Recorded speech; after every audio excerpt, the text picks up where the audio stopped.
끝까지 허리를 동이고 근신하라. 끝까지 허리를 동이고 근신하라 라는 말씀으로 함께 은혜 나누도록 하겠습니다. 어제 하루 하나님 앞에서 은혜 받은 자로 사셨습니까? 나그네처럼 찬송하며 사셨습니까? 복음의 일꾼으로 아니면 사셨습니까? 어떤 모습으로 사셨든 상관없이 오늘도 하나님 주신 말씀 안에서 또 말씀 붙들고 한날을 주님께 드려드리는 저와 여러분 되길 소원드립니다. 오늘 본문은 이 세상에서 산 소망을 가지고 나그네 인생을 사는 그리스도인이 어떤 모습으로 살아야 되는지 우리에게 가르쳐주고 있습니다. 먼저 3절 말씀에 보니까 그리스도인들에게 이렇게 베드로는 권면하고 있습니다. 허리를 동이고 근신하면서 살아라. 허리를 동이고 근신하면서 살아라. 허리를 동인다는 말은 이런 의미가 담겨 있습니다. 마치 경주하는 자처럼 끈을 꽉 묶고 라는 뜻이 있습니다. 그러면 우리는 지금 보통 상하로 나누어진 옷을 입고 살지만 당시의 사람들은 하나의 통으로 된 옷을 입고 살았습니다. 그래서 일할 때 거치장스럽지 않도록 허리에 뜰을 메고 사는 것이 일반적인 관습이고 관례였습니다. 일할 때, 경주할 때 허리를 딱 도명내고요. 옷이 자신의 몸에 방해가 되지 않도록 했던 겁니다. 베드로는 우리의 인생이 항상 경주하는 인생처럼, 일하는 인생처럼 허리를 꽉 동여맨 인생이 되어야 된다고 이야기하고 있습니다. 뿐만 아니라 근신하라고 이야기합니다. 살펴서 항상 돌아보라고, 내 삶이 어떠한지 살피라고 이야기하고 있는 것을 보게 됩니다. 그런데 이것을 언제까지 하라고 이야기하고 있습니까? 주님 오실 때까지. 주님께서 우리에게 다시 오셔서 산소망으로 우리의 삶을 은혜 베풀어 주실 때까지 꼭 그렇게 살라고 이야기하고 있습니다. 제가 은작교를 처음 섬겼을 때 1년 뒤에 지금 저희 목사님께서, 담임 목사님 되신 오재민 목사님께서 담임 목사 안수를 받았습니다. 그때 얼마 지나서 말씀 전하실 때요, 이런 얘기를 하신 적이 있어요. 제가 아직도 그 말씀 기억하는데요. 목회를 하면서 자신은 마라톤 하듯이 하지 않을 거라고. 원로 목사님이 목회는 마라톤이니까 마라톤 하듯이 하라고 말씀하셨으니까 천천히 좀 하라고 그렇게 말씀하셨다고 해요. 근데 담임 목사님이 거기다 대고 이렇게 말했다고 합니다. 100m 달리듯이 마라톤 하면 되죠. 전혀 그 말이 아직도 잊혀지지 않거든요. 저 역시도 그 말이 머릿속에 남아서요. 내가 섬기고 있는 그 목사님처럼 나도 한번 그렇게 해보고 싶다. 근데 잘 되지는 않더라고요. 근데 오늘 베드로가 그 말을 저희에게 하고 있는 것 같아요. 어떤 사람들은 인생을 천천히 가고 오래 가는 거니까 꾸준히 하는 게 중요해 라고 이야기하지만, 베드로는 우리의 신앙생활이 주님 앞에서 마치 오늘도 전심전력하는 경주하는 자처럼 허리를 꽉 동여매고 주님을 따르는 그런 모습으로 살아야 된다 라고 우리에게 말해주는 것 같습니다. 저와 여러분의 인생이 오늘 하루 그런 인생이 되길 주님의 이름으로 축원드립니다. 그런 거면 우리가 왜 허리를 동여매고 근신하면서 살아야 되는가? 14절 말씀해 보니까 그렇게 살지 않으면 과거로 우리의 삶이 회귀하기 때문입니다. 14절은 이렇게 기록하고 있습니다. 너희가 순종하는 자식처럼 전에 알지 못하는 때를 따르던 너의 사욕을 본받지 말고, 근신하며 동여매며 살아야지만 과거로 회귀하지 않는다. 쾌락과 욕망을 쫓던 과거의 삶으로 회귀하지 않기 위해서, 우리가 구원받던 이전의 삶으로 돌아가지 않기 위해서 우리는 매일 경주하고 근신하는 삶을 살아야 한다라고 말하고 있다는 겁니다. 베드로는 이렇게 말하는 이유, 또 다른 이유가 있습니다. 그것은 우리가 하나님의 자녀로 살고 있기 때문입니다.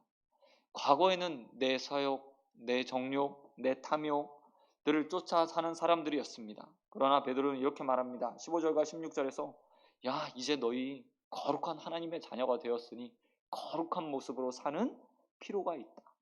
그런 모습을 지키고 사는 것들이 그리스도의 자녀의 합당한 본분이니 허리를 동여매고 근신하면서 살아야 된다라고 이야기합니다. 여러분, 저와 여러분의 올해 한 날이 그런 날들이 되길 소원드립니다. 과거의 삶으로, 구원받기 이전의 삶으로, 거룩하지 못했던 삶으로 회개하지 않기 위해서 허리를 동여매고 근신하며 매일매일 경주하는 자처럼, 일하는 자처럼 살아가는 저와 여러분의 한 날이 되길 우리 주님 예수 그리스도의 이름으로 축원드립니다. 베드로는 이제 마음의 허리를 동이고 근신하며 살아가야 되는 또 다른 이유에 대해서 이야기하고 있습니다. 그것은 바로 하나님께서 우리의 삶을 살피시는 심판주 하나님이시기 때문이라고 17절 말씀에서 이야기하고 있는 것을 보게 됩니다. 하나님은 외모를 보시지 않고 각 사람의 행위대로 심판하시는 분이라고 이야기합니다. 우리가 어떤 배경을 가졌나, 우리가 장로인가 권사인가, 어떤 직분을 가졌나, 목사인가, 그런 것들을 살피는 분이 아니라고 말씀하십니다. 무엇을 살핀다고 이야기합니까? 행위요. 하루하루의 삶, 우리가 이 땅 가운데 살아가면서 주님 오실 때까지 어떤 삶을 살았는가를 매일매일 살피는 분이라고 이야기합니다. 그리고 그 행위대로 우리를 심판하신답니다. 그래서 두렵고 떨림으로 근신하면서 허리를 동여매고 살아야 된다고 이야기합니다. 그런데 왜 베드로가 이 타이밍에 하나님은 심판주입니다 라고 말했을까요? 우리에게 두려움을 주기 위해서 그랬을까요? 베드로 말처럼 정말 우리는 하나님, 그 심판주 하나님은요, 두려움 가운데 살아야 돼요. 두려움으로 떨리며 살아야 돼요. 하지만 단순히 베드로가 이렇게 말하는 것은 우리에게 공포심을 불러일으켜서 내가 심판받으면 안 되지, 그러니 두렵게 살아야지 라고 말하는 것이 아닙니다. 이 두렵다는 말은 저는 이렇게 표현하고 싶습니다. 하나님에 대한 무게감을 가지고, 엄중함을 가지고 살아야 한다. 그냥 단순히 두려운 분, 나를 심판해서 저 지옥불에 쳐 넣으실 분이라는 공포심 가운데 떨면서 사는 것이 아니라 하나님에 대한 존중과 무게감을 가지고 우리가 살아야 된다는 표현으로 저는 보고 싶습니다. 왜냐하면 14절에서 우리가 하나님을 무엇이라고 부릅니까? 바로 아버지라고 부릅니다. 여러분에게 아버지는 어떤 분입니까? 저는요, 아버지 하면 큰 등과 언제나 가족을 위해서 헌신하고 수고하는 분이라는 이미지가 있어요. 저희 아버지가 그렇게 사셨거든요. 근데 그 아버지의 모델이요, 딱 저희 하나님의 모습인 것 같아요. 언제나 자녀를 위해서 무엇인가 내어줄 수 있는 분, 넉넉함을 가지신 분, 또한 끊임없이 하나님, 이 땅에 하나님의 자녀들을 위해서 일하시는 분이라는 이미지가 제게는 굉장히 강해요. 그냥 두려운 존재라기보단 존엄한 존재, 존경받을 만한 존재라는 그런 이미지거든요. 우리 하나님이 언제나 그런 분으로 우리의 삶 가운데 일하시고 계시고 또 우리의 아버지가 되어주시는 분이라는 겁니다. 두려움은 단순히 심판주시기 때문이 아니라 그분이 나의 아버지시고 나의 삶 가운데 모든 것들을 허락해 주시고 우리를 죄인 되었을 때 예수 그리스도를 죽여 주심으로 또한 십자가의 대속으로 우리를 구원해 주신 사랑의 아버지시기 때문에 그분에 대한 존경심을 가지고 살아가라고 오늘 베드로는 우리에게 말하고 있다는 거죠.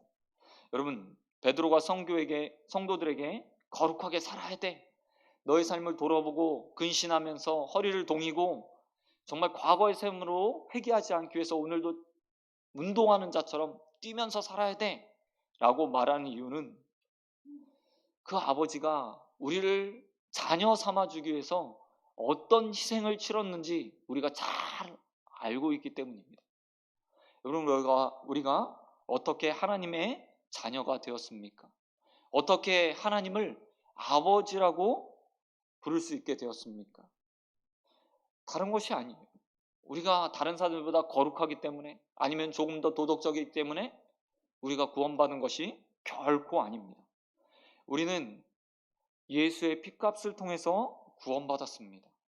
하나님께서 십자가에서 예수님을 외면하셨기 때문에 우리가 구원받을 수 있었습니다. 하나님께서 우리를 너무나 사랑하셔서 그의 독생자 예수 그리스도를 이 땅에 보내주셨기 때문에 우리가 구원받을 수 있었고, 예수의 피 가운데 하나님을 아버지라고 부를 수 있게 되었습니다.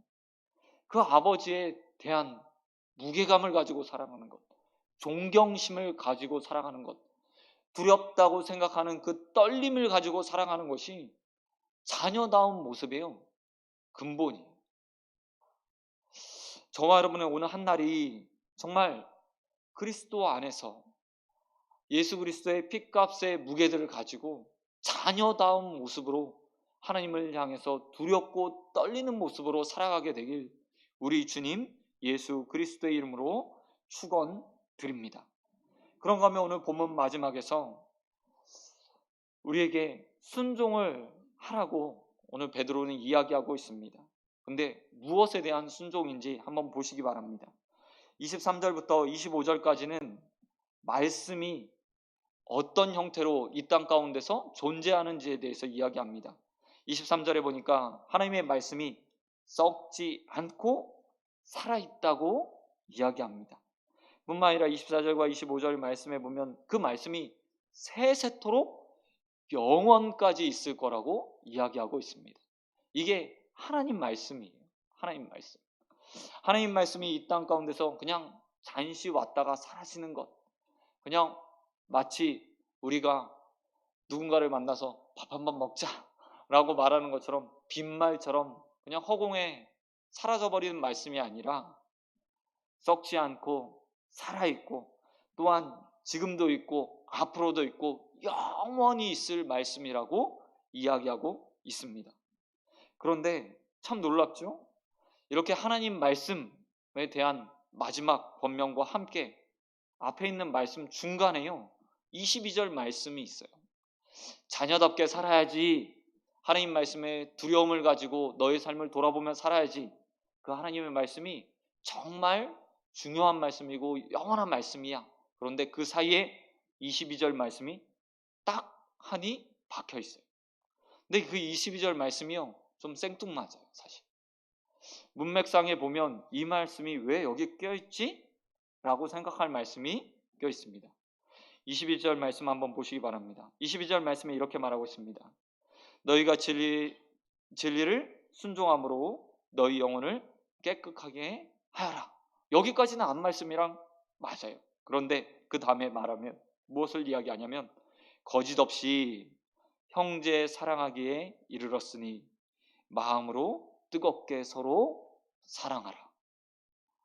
거룩한 삶, 거룩하게 살아, 하나님의 자녀답게 살아, 하나님 앞에서 두렵고 떨림으로 살아 라고 말했던 그가 갑자기 뭐라고 이야기한다고요? 서로 사랑해라, 뜨겁게 사랑해라. 그것이 변하지 않는 하나님의 말씀이고 영원히 남아있을 말씀이다 라고 말하고 있다는 거예요. 갑자기 형제 사랑을 베드로가 왜 이야기하고 있을까요?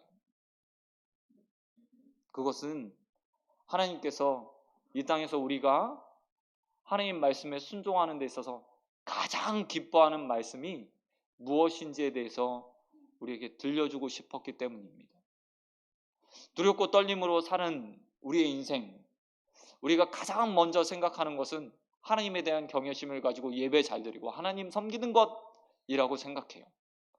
근데 베드로는 다른 관점에서 우리에게 하나님을 사랑하고 하나님을 두렵게 생각하면서 이 땅에 살아가는 방식에 대해서 이야기하는데 그 방식에 대해서 뭐라고 이야기하냐면 이웃사랑 좀 하고 살아 라고 말하고 있다는 거죠. 왜 이렇게 말씀하시는 거죠? 예수님께서도 말씀을 이렇게 정의 내리셨습니다. 말씀은 두 가지로 요약할 수 있다. 하나님 사랑하는 것, 이웃 사랑하는 것. 근데 베드로의 입장에서 봤을 때 이 첫 번째 하나님 사랑하는 것, 하나님께 예배 드리는 것, 하나님 섬기는 것, 성도들이 너무나 잘하는 것. 그러나 이웃사랑, 세상에서 정말 우리가 하나님 말씀을 들고 가장 많이 실천해야 되고 가장 가까이에서 실천해야 되고 또 우리의 삶의 전부라고 말할 수 있는 이웃사랑은 잘 되어지고 있지 않았던 거예요. 말씀에 불균형이 있었던 당시의 성도들을 향해서 그들의 삶을 저울질해 보니까 한쪽으로 너무 딱 기울어져 있는 거죠. 혼자 신앙생활하면서 하나님 섬기는 것, 하나님 말씀 보는 것, 예배하는 것 너무나 잘하는데 이웃사랑이 형편없다고. 그래서 말씀을 통해서 이렇게 말하고 있죠. 야, 영원한 하나님 말씀에, 썩지 않은 하나님 말씀에 이렇게 말씀했다. 형제를 사랑해라. 서로 사랑해라. 그런데 거짓 없이, 거짓말하지 말고 뜨겁게 사랑해라 라고 말하고 있다는 거예요. 이 거짓 없이 뜨겁게 라는 말이요, 어디에 어떻게 표현할까 라고 생각해 보니까 정말 연애할 때, 사랑할 때 모습을 우리에게 돌아보면요, 그 말이 딱 맞는 것 같아요. 아니면 그런 느낌이 좀 적으시다면 이렇게 표현하면 될 것 같아요. 자녀 사랑하는 모습으로, 손주 사랑하는 모습으로 내 이웃을 사랑해라. 얼마나 뜨겁습니까? 얼마나 거짓 없이 사랑합니까? 저희 아버지도 굉장히 묵직한 분이거든요. 근데 제 아들 보면 와갖고요, 인사 한번 받으려고 얼마나 하양을 떠시는지 모르겠어요. 이렇게 표현하면 그렇죠. 그게 사랑이에요. 근데 그 모습으로 누구를 사랑하라고요? 우리가 함께 밥을 먹는 내 이웃, 만나서 이야기 나누는 이웃, 우리가 주일날 함께 내 옆자리에서 같이 예배 드리는 이웃, 예배 마치고 식탁의 교제 함께 나누고 있는 우리 형제, 그 형제들을 사랑하라고 이야기하고 있어요. 얼마나 사랑하지 않으면, 얼마나 그 모습이 참되지 않으면 우리에게 거짓 없이 사랑하라고 베드로가 이야기하고 있겠어요. 여러분, 주님이 우리를 사랑하셨을 때 어떤 모습으로 사랑하셨습니까? 정말이요, 거짓 없이 사랑하셨어요. 주님이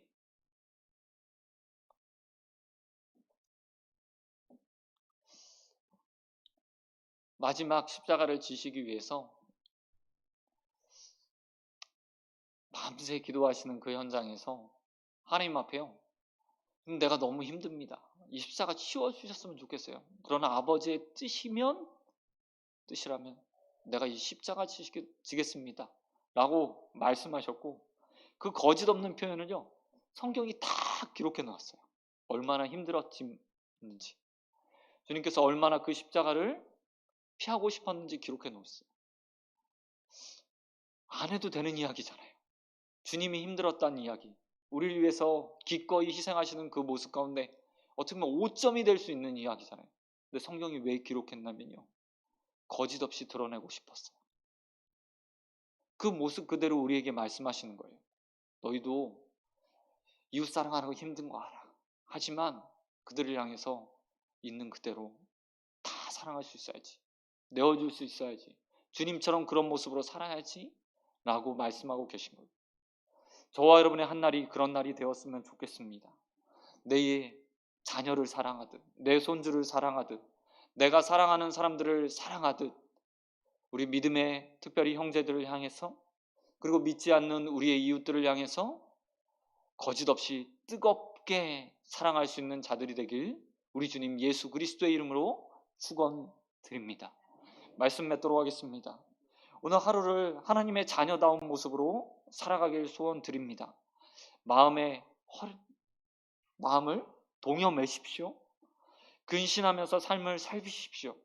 과거의 삶으로 회개하지 않도록, 사욕과 쾌락과 욕망에 빠져 살지 않도록 정말 허리를 꽉 동여매고 경주하듯 오늘도 주님 앞에서 삶을 돌아보면서 살게 되길 소원드립니다. 또한 오늘 하루 하나님의 자녀다웠게 보혈의 가치를 알고 살아가십시오. 우리가 어떻게 하나님의 자녀가 되었는지 아는 자들은 결코 뒤돌아보지 않습니다. 과거의 삶으로 회개하지 않습니다. 하나님을 존경하면서 두려움 가운데 하루를 살립니다. 오늘도 그렇게 자녀다운 모습으로 살아가게 되길 소원드립니다. 마지막으로 오늘 형제 사랑하기를 거짓없이 뜨겁게 사랑할 수 있게 되길 소원드립니다. 하나님께서 우리를 사랑하셨듯, 예수 그리스도께서 우리를 사랑하셨듯 그 모습 가지고 이제 내일부터 사순절 시작되는데 더더욱 주님 사랑하는 모습으로 세상을 향해서, 이웃을 향해서, 형제를 향해서 그리스도의 사랑을 나누고 베풀게 되길 우리 주님 예수 그리스도의 이름으로 축원드립니다. 이 시간 기도하도록 하겠습니다. 하나님 아버지 감사합니다. 오늘도 정말 근신하며 한날을 살길 소원합니다. 허리를 꽉 동여매고 주님 오실 그날까지 하나님 따라가길, 제자의 길을 걸어가길 소원합니다. 하나님 풀어졌던 이 마음 다시 동여매고 한날을 시작하오니 말씀 가운데 거하게 하시고 말씀 가운데 준행하며 예수 따라가는 인생들 되게 하여 주시옵소서. 더더욱 오늘 하나님의 자녀답게 살길 소원합니다. 거룩함이 사라지지 않도록 아버지께서 붙들어 주시옵시고 예수 닮은 모습으로, 하나님 닮은 모습으로 주님께서 거룩하시오니, 하나님께서 거룩하시오니 그 모습 잃지 않고 살아가는 인생 되게 하여 주시옵소서. 또한 하나님 오늘도 형제 사랑하는 자들 되게 하여 주시옵소서. 거짓 없이 뜨겁게 하나님 우리가 사랑하는 자들을 사랑하는 것처럼 내 이웃을 사랑하게 하여 주시옵시고 이웃 사랑으로 우리가 주님의 자녀임을 세상에 보이는 자들 되어 주시도록 은혜 베풀어 주시옵소서. 너를 믿사며 우리의 삶에 말씀 주시고 갈 바를 알게 하신 우리 주님 예수 그리스도의 이름으로 기도드립니다. 하나님